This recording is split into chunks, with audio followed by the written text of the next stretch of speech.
You ask Tiger to solve. This deals with linear equations with one unknown.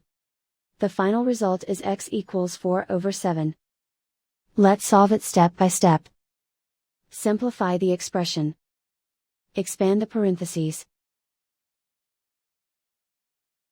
Simplify the arithmetic. Multiply the coefficients.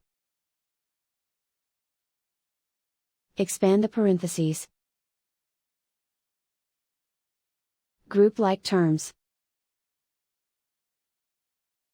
Simplify the arithmetic. Group all constants on the right side of the equation. Add 8 to both sides. Simplify the arithmetic.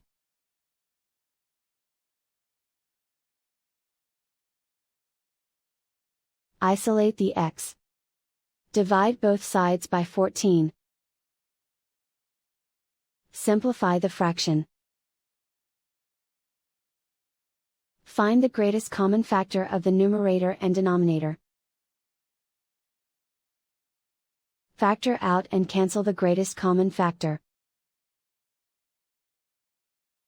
And so the final result is x equals 4/7.